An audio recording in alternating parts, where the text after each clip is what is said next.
So here I was, 18 years old, kicked out of school. As a freshman, voted going to be one of the most successful freshmen in the class. And now just 4 years later, I'm living on the street, making poor choices and making poor decisions, feeding my addiction, feeding all these different coping strategies that never got to the root, because I wouldn't be vulnerable because I didn't trust you. And I wouldn't be vulnerable because I wasn't going to let anybody around me because people abandoned me. And so I just keep going through the motions. And my life, man, it was wild. Like 19, 20, 21, 22, just living in Marion, Indiana, just doing what I could do to survive and just enough, right? And convincing myself it's what I wanted for my life. But honestly, it was because I just didn't want to step up and look in the mirror and take ownership and confront me. A bunch of my friends graduated college, right? I was out on the streets kind of just trying to do my best. I was 23 years old. I should have been a senior in college. You know what's wild about life is, and I know a lot of you here right now, like life has been real and you're navigating some real situations and circumstances. I bet some of us are here have to have your own jobs, you have to pay some of your own bills. Some of you have good experiences and bad experiences. Like life is just real, right? And the truth of the matter is your world, like it, love it, or leave it, it gets smaller to bigger and you can't stop. And it's almost like this funny analogy that sounds funny, like a goldfish in the goldfish bowl. When I was in elementary school, I'm a little goldfish swimming around this little bowl, and I didn't have much exposure, and mom and dad and some people around me told me what I could or couldn't do, and I'm real innocent. But then I get a little bit older, and I go to middle school, and my curfew got a little bit later, and I began to experience the world a little bit more, and maybe there was a dance, and I had a little bit more freedom, right? You go from the goldfish bowl to the pond, and then you come to high school and you get your license, and maybe you got to have your own jobs and more responsibilities, and you're starting to have to put on your adulting hat. And so you go from the goldfish bowl to the pond to the lake, but eventually there's the ocean called life, and it is sink or swim. But you weren't meant to be a fish alone. It's so powerful when you surround yourself with community. And so here we sit, right? And I'm proud of you because you're navigating a time in world history that no one's ever had to. And truthfully, you can minimalize it, you can act like you don't care, and you can just tread water. But you are forming, as a young adult right now, you are forming your default settings. How you're going to respond to trauma, how you're going to respond to success, how you're going to treat people when you have freedom. Because what you do now is what you'll do then. And at 23 years old, I was just out there on the street. That picture on your left, arrested at 18, 20, 21, and 22. Getting arrested for possession, getting arrested for theft, getting arrested for this. And man, when I rewind it back to when I was that 14, 13-year-old kid, I found myself in this journey. And how did I get from point A to point B? Because of the power of choice and me not realizing, because I am rare, scarce, and unique, every choice I make, like it, love it, or leave it, has a ripple effect. A bunch of my friends come home from college and they said, "Hey Nate, we're going to go to the party. You want to ride? Let's go." I'm like, "Yeah, for sure. There's a party happening. I'm 23. I'm legal age to drink. Let's go." So me and my guy, we get a bag of weed, bag of pills, bottle of alcohol, and we go to the party. The alcohol runs out. They say, "Hey Nate, we're going to the bar. You want to roll?" I'm 23. It's what we do. Let's go. Me and my guy, we go to the bar. I had 10 more shots of tequila. I'm lit up, I'm faded, I'm twisted, and I'm gone. And they said, "Nate, the bar's going to close down here in about an hour, but there's an after party at T's house. Do you want to go?" I'm like, "Yeah, it's what we do. It's what's up." And they said, "Listen, the after party's at TJ's house and he's not there. And you know T." I'm like, "Yeah, that's my guy. Why, what's up?" And they said, "Well, why? We got the keys. So why don't you leave a little bit early and go get the after party ready? When the bar closes down, we'll bring everybody there." Bet, great idea. I'm too drunk to drive. It's before Uber. And so I get on the phone. I'm going to hit up my designated driver. They said, "Yeah, call Priscilla. Priscilla had moved from Alabama 2 months previous to this. She had befriended a group of us. She wasn't there that night. I needed a ride, too drunk to drive. I get on the phone. "Hey, Scylla, can you come snatch me up? I'll be right there." She shows up. My buddy Mike stops me. "Nate, you're not driving." "Nah, bro, she is. She's my DD." But somewhere in the process of leaving the bar and getting to the car, somewhere in that transition, I bought a case of beer to take to the after party. But somewhere in that moment, I got the keys. And we took off. And And when I talk about moments of impact, moments when I can remember every single detail, when I talk about moments that you've been through, positive or painful, where the details are just more vivid, I was right around the corner from TJ's house, and I can see her face, and I can hear her voice, and what she said to me, it echoes and it rings, and she simply said one word, and she screamed the word tree. And then I'm in a helicopter, and I'm waking up in a hospital bed, and police officers are over top of me asking me questions. What's her name and who is she? Because her ID's not in her purse and her phone's locked, and she's fighting for her life. And I wake up and my ankle's shattered, and I'm in pain, and I'm angry, and I'm confused. And I said, her name's Priscilla Owens. What's going on? And they said, Mr. Harmon, we can't tell you anything. You're not family. And I looked to my left, and in the corner of the hospital room's my mom. I just wanted my mom's for real. And for some reason that morning they don't arrest me, maybe because my ankle was broken, they didn't want to pay for the hospital bill. Or maybe they were still trying to figure out what kind of crime to charge me with, a DUI or a DUI with bodily injury. But they released me that morning and said, Mr. Harmon, we'll be in contact with you soon. And I remember as I crunched out of the hospital room and I got into the car with my mom's, and my mom said, Nathan, your life's about to change forever. See, my sister was a nurse, and when the wreck happened, she got the phone call. By the time she got to the hospital, I had already been lifelined out to the next space. And she relayed the information to my mom, and my mom came as quick as she could. But on the ride home, she began to give me the details of what happened. And when the police and the paramedics arrived on that July 17, 2009, see, I'm 38 anymore, man. I'm an old head these days, y'all. But on July 17, 2009, when the paramedics arrived on that scene, there was no brake marks, no skid marks, no signs of me trying to stop. 60 to 63, boom. And upon impact, I had put on my seatbelt, but the steering wheel snapped and it knocked me unconscious, and my foot was on the gas pedal and it shattered my ankle. But the case of beer that was in the back passenger seat, it launched forward, and Priscilla didn't put on her belt until she launched forward. And the case of beer and Priscilla, they made impact with the windshield. And there was a lot of trauma. And my mom said, Nate, your life's about to change. And I remember sitting in seats like these and listening to people like me, and this happens to anybody and everybody else. I'm cool. I'm just going to keep doing me. And I get home and I call the police and I call the hospital asking questions, but I wasn't failing, so nobody told me nothing. But the newspaper said 2 lifelined to Parkview Hospital, 1 fighting for their life. And so I decided to stay up the entire night. And I remember like it was yesterday, I sat in the driveway at my guy's house making every deal with myself. Let her live and I will change my life. Let her live. Whoever could hear me in the middle of that night, I will change my life. And at 2:47 a.m., that white Jeep Cherokee comes around the corner. It's the paper delivery guy. And I can see the white in his eyes, and everything goes to slow motion. And he rolls the window down and the paper hits the ground. And I jump down and I pick it up and I rip it open and I read 3 words. Crash, victim, dies.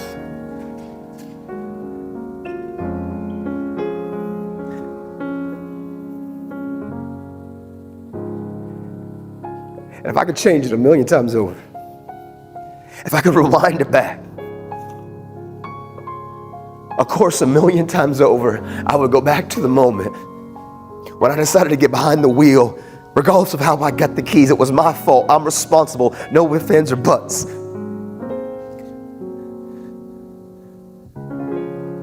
But if I could really rewind it back, it would go back to this time when I'm a 10, 11-year-old kid, and chaos and conflicts and adversity were knocking on the door, and I had a choice either to step into my story and to take control that I can control. I can't always control what others have said or what others have done or what I have to necessarily go through, but I can always control how I react and how I respond and what I do. I had to begin to get to a place I wish I would have known to control the controllables.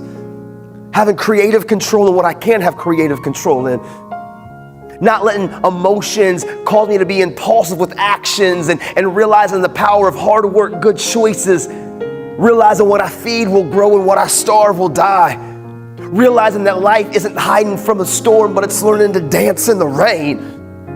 Realizing that at the end of the day, I have a choice. I can either confront me or I can settle for the comfort of staying the same.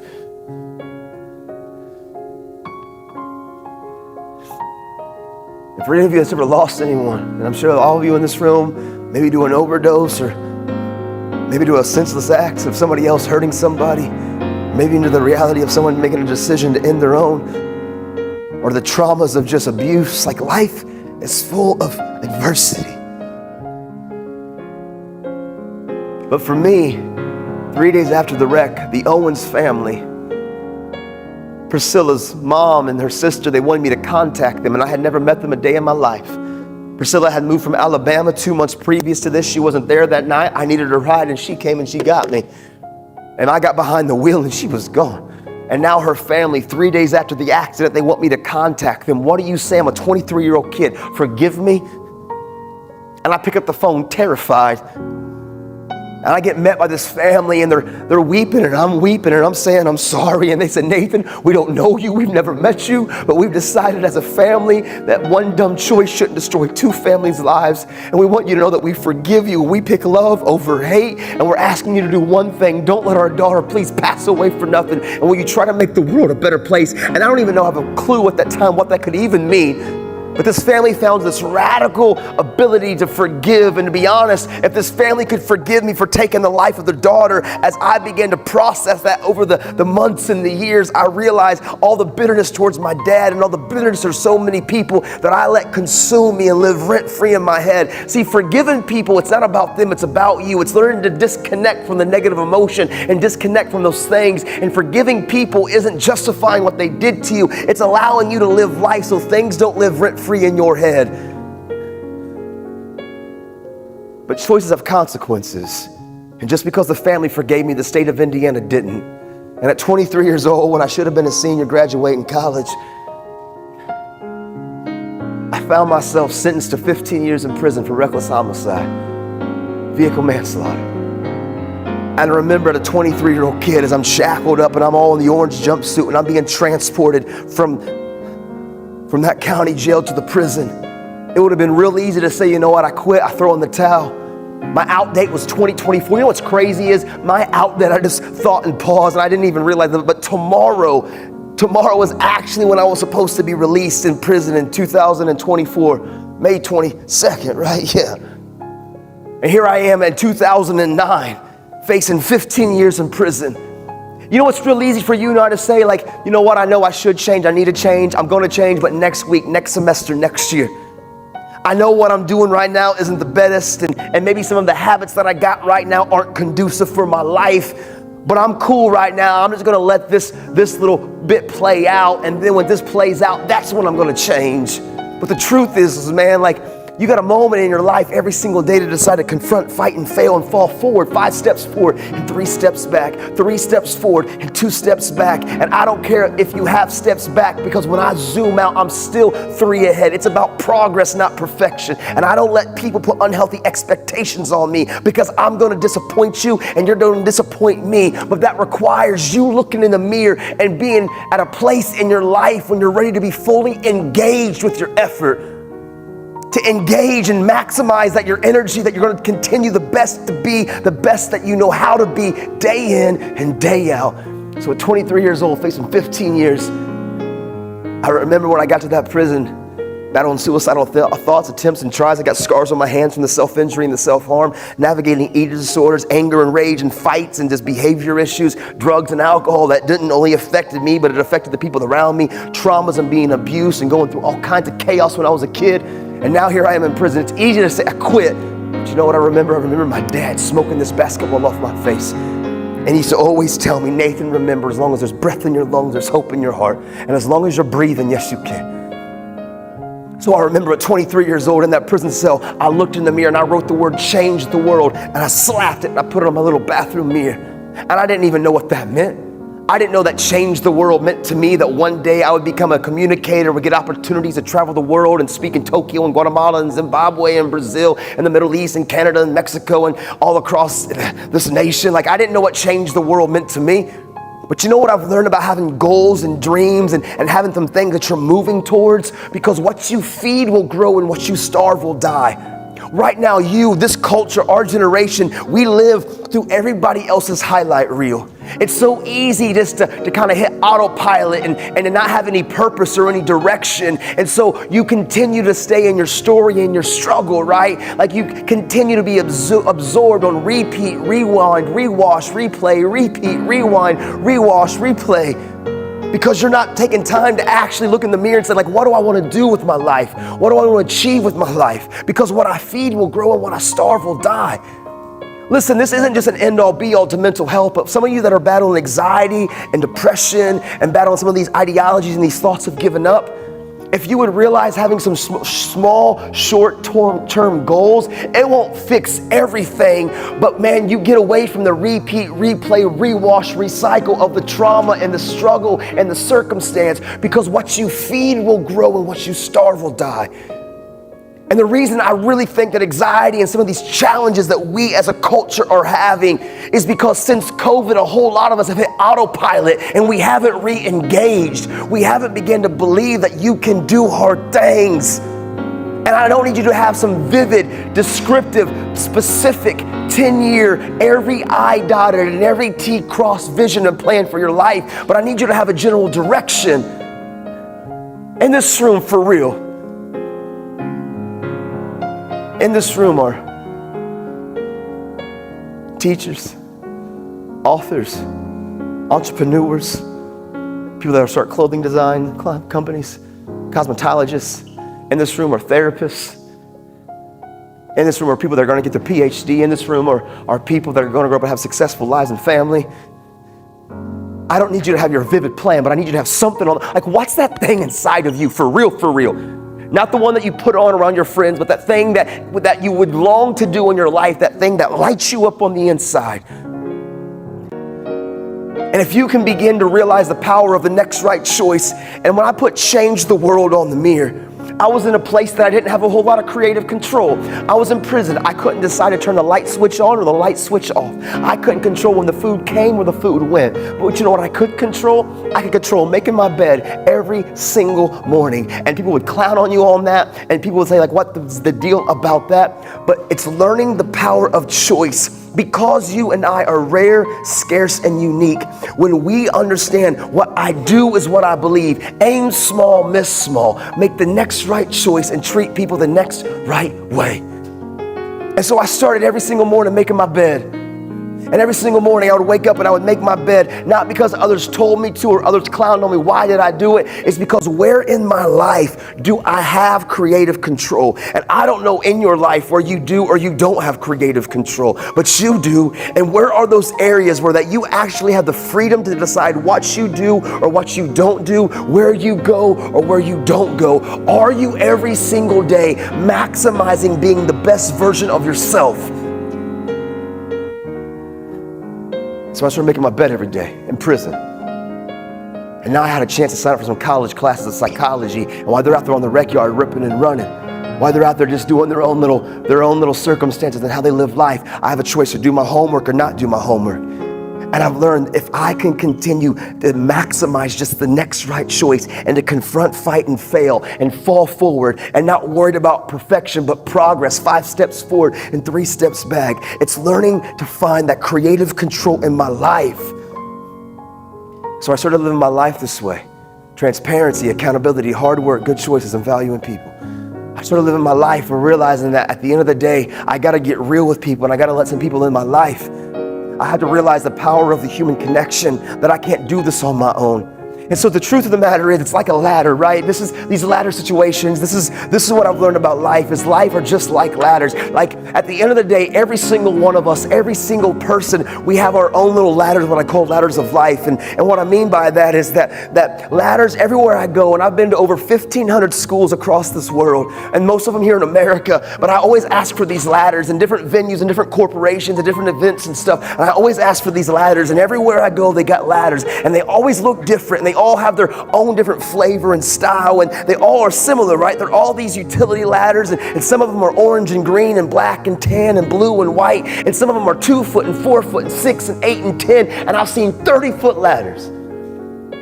And some of these ladders are made of fiberglass and aluminum and steel and wood. They have their own makeup, they have their own design, they have their own color, and truthfully, they have their own story. Some ladders, they come out and they look picture perfect, like they've never been used before. And some ladders are wooden and they're rusted and they're ratchety and they're wobbly and they're barely even surviving. And some ladders get covered in drywall and paint and you can tell they've been used. And some ladders are out there in the elements of the storms of life, beat up and tore up from the floor up. But no matter what the ladder looks like, no matter what the ladder's been through, the only way they're effective is that you gotta climb it. And see, that my whole life,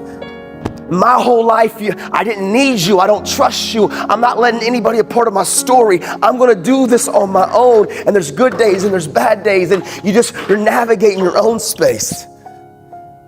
But I was in prison and I realized the power of the human connection. Come here real quick. See, in prison, I realized I started living my life. What's your name? Joshua's a great name.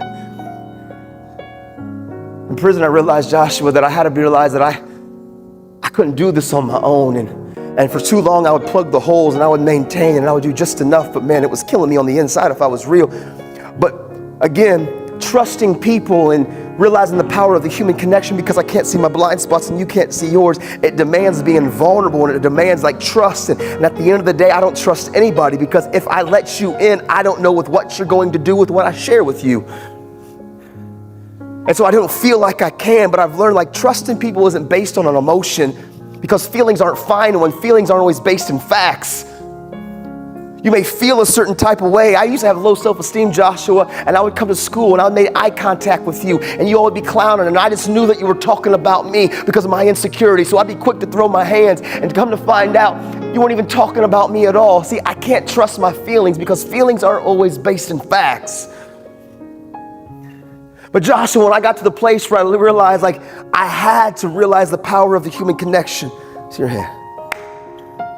And I realized, man, there were moments in my life of fight or flight, like I would want to change, I should change, I needed to change, but nothing would change. But when I began to get to a place sort of having this place called accountability and transparency, getting real and being vulnerable and letting people into my space, you know, I began to realize, Joshua, that we're all beautifully broken. Every single person on this planet, we've got stuff. And the more that I got real knows real, and authenticity creates authenticity, and vulnerability creates vulnerability. And the more that I just began to let people in, I began to realize, man, there's something about the human connection, and you can't make me be better, and you can't make me be worse. But when I'm getting serious about trying to overcome and deal, and I want to take off, there's something about community. And some of you will be like, you know what, I got community. But my question is, what kind of community do you have? Is it real, authentic, or is it counterfeit? Because I used to pop pills and rip and run and party, right? And I had community, Joshua, but we were just sharing the habit. And I had a community when I'd get quick into fights and we would clown around, and we had our little group and our little guys, right? And they were my guys and all that. But truthfully, we were just sharing the common habit. We were just showing coping strategies. Or when I would self-injury or self-harm, Joshua, I would find these little pockets of people that would give me a sense of community, but I never had to get real. I never had to get authentic. They were counterfeit connections. The real connections are the people at the end of the day that just want to see you win. That at the end of the day, I can be real and raw, and it's not about being picture perfect. And we got a lot of these people in our lives, but we don't want to use them because they demand us to actually maybe try. I know you're surrounded by people in this room, teachers, educators, administrators, people in this community that, you know what, truthfully, you're like, no, they don't get me, Nate, they don't understand me, they don't relate to me, they're just here to get me caught up and tore up and floor up. No, man. At the end of the day, I've been around school after school after school. There are people around you that want to see you win, but you know why we don't want to use them? Because they demand you to look in the mirror and to confront you, and you don't want to confront you. It's easier to blame the past. And I can be real that way because I've walked it. But here's what happened, Joshua. And I begin to let people into my life. Come here. I want you to hold this, right? Come here, hold that. I need you to come here. Will you come here real quick? Yeah, come here. I want you to hold right here. And Joshua, when I began to realize the power of the human connection, when I began to realize the power of that I can't do this on my own. And what's her name? Evelyn and Joshua. When I began to realize like your story, my story, we've all got a story. And that at the end of the day, life is about community, and it's about finding those people. Again, we absorb when you begin to have goals and dreams, and that you get serious and you surround yourself with like-minded people. Some of us were afraid to walk away from unhealthy relationships because they're your people and they're who you are, and it's where you identify. Like, listen to me. If they're not here to help you grow and to challenge you, Man, you got one shot through this thing called your life, and who you surround yourself with, what you feed will grow. We absorb. Listen, I went to prison, right, for 3.5 years. I got released 11.5 years early. When I was in prison, man, I had a lot of people when I was going through high school. They were my guys, they were my people. But when the chaos happened and my back was against the wall, you know who was there? None of them. And so sometimes we go through high school so caught up on these relationships and these friendships because of your people. But when your back gets to the wall, when you grow up, there's people who aren't there for you. And so why are you letting people hijack your story now? And that's just real. But Joshua, when I began to realize the power of the human connection, and I began to realize the power of these horizontal relationships, what I mean, I grow up together, people that relate to me, we come from the same space, the same place. And I begin to let you into my life, and there's transparency and accountability, and you begin to hold that ladder, and hold that tight too, Evelyn, right? And there's good days and there's bad days, right? And life's coming, and I could do this on my own. Let go for a second. I can do this on my own. I don't need you. I can figure it out, and there's good days, and things get bad, and you're up and you're down, right? Like, I don't need, but life brings you stuff, and you can be like Nathan, I don't need anybody, but you're never gonna reach your full potential, because what you get, but when you begin to let people into your life, hold that ladder, please, and hold it tight. And there's meaningful friendships and there's meaningful relationships, and you get serious about confronting you. See, it's not just community. It's beginning to realize that you've got to confront you, and you got to apply yourself, and you got to have creative control in your life, and you got to aim small to miss small, and you got to put things on the mirror, and what you feed will grow. And is this choice helping or hurting? Is this decision to go rip and run the streets or to do my work? Is it bringing my goal closer? Am I having something in front of me that's not letting my mind live rent free on the what ifs, but I'm controlling and I'm focused, I'm hitting the tree? How do you cut trees down? You consistently hit the same spot with the same axe or the same saw time after time, and eventually the tree goes down. A lot of us struggle because we're out here with the machete, not having a clue what we're doing, and we're wild because we're not being consistent at the same space, at the same time, at the same place. Healthy community, living life. And Joshua, when I begin to put people like you in my life, hold that tight, Evelyn, and things get rough, and there's good days, and I may fall. But I got to put in the effort, and I got to put in the energy, and I got to climb. But you know where it gets tough for you and me? Some of you are like, Ned, I got some people, I got a crew. I got some people that really value me and care about me, and I'm doing the best that I can. You know where it gets tough for you and me? It's the vertical relationships.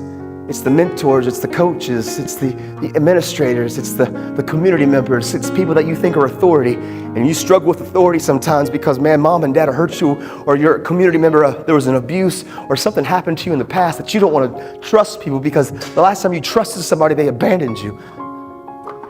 I need real quick, and I need you to move quick. I need 2 educators, a teacher or a principal, and an administrator. I need 2 adults to quickly come, please. And watch this, y'all, man. I'm in prison for 15 years. I'm into a place in my life. I'm in a place in my life, just hold right there and hold right there. I'm in a place in my life, and I realize like I gotta have Joshua's and Evelyn's around me, but I've also got to apply myself, and I gotta put in the energy, and I gotta do the best that I can. And life comes wave after wave, but Joshua and Evelyn can't be my only source, because eventually life smacks me with a trauma, or life smacks me with a reality and an experience that Joshua can't help me because he's just kind of my same age. But when I look to those vertical relationships, the mentors, the coaches, some of the people that have been through hell and back that are trying to help me not make the same mistake, we don't want to use them sometimes because using them, we require trust and vulnerability, and we don't trust because if mom and dad could abandon us or the community can hurt us, why would they stand and consistently be there too? But when I got to the place of having horizontal relationships and vertical relationships, but also having to apply myself with dreams and goals, you can go and you can stand and you can be at places and you can have confidence. I wish I could do a flip, but I would die. But here's the thing, y'all. My out date was supposed to be 2024, May 22nd, tomorrow.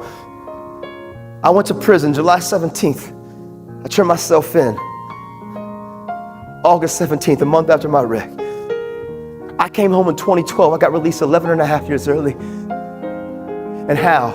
I'm no different than you. Hard work, good choices, and valuing people. Taking ownership and realizing that you're not a product of the environment. You're a product of what you find the courage to do. Finding the courage to own your mistakes and own your life and say, you know what? It's not about perfection, it's about progress. It's getting into the place where you look in the mirror and you're fully engaged. I got creative control, so I'm completely engaged. I'm completely applying my effort. I'm taking control of choices. I'm not letting everything live rent-free in my head. Give them a round of applause. You guys can sit down.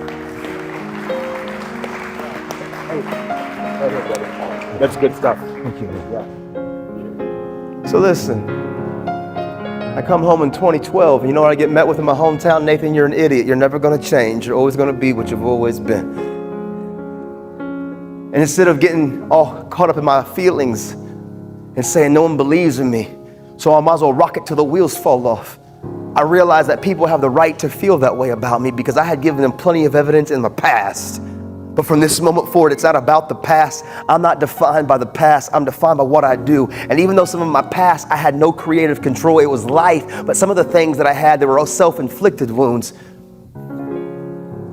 So I came home and I said, everyone has a right to feel that way. And so what did I do in 2012? 27 years old. I sent out 100 letters to 100 schools in Indiana, and one said yes. And I went in there and I let my heart rip, and one turned to 10, and 10 to 50, and 50 to hundreds. And in 2017, I became the most booked school communicator in the nation at the time. And that means nothing, right? Who cares about that? Honestly, it's not even a cool stat, but it's the reality that I want you to understand something. I'm no different than you. I just began to realize life isn't hiding from the storm. It's learning to dance in the rain. It's realizing that I have a choice. Am I engaged? Is there effort? You're going to walk through these doors here in just a few minutes, and you're going to go back to living your life. Hit play. Here we go. You'll probably never see my face ever again unless you follow us on the gram or one of the media platforms that we pump content on. But at the end of the day, you don't need motivated. You don't need motivation. Motivation takes motion and movement. It's outside of you. And if you depend on outside sources, when the outside source goes away, you slow down too. But when you find that internal why, when I put change the world on the mirror, I left prison with change the world on the mirror, and I came to my first house and I put it on my first house. And then I got married with my wife and I had my kids, right? These people right here, my family, my peeps. I put change the world off my first house and put it on my second house. And then COVID happened and the world got turned upside down. And me and my family, we social distanced for real. We went to Arizona, absolutely nowhere. We stayed in a tent and camped for 40 days.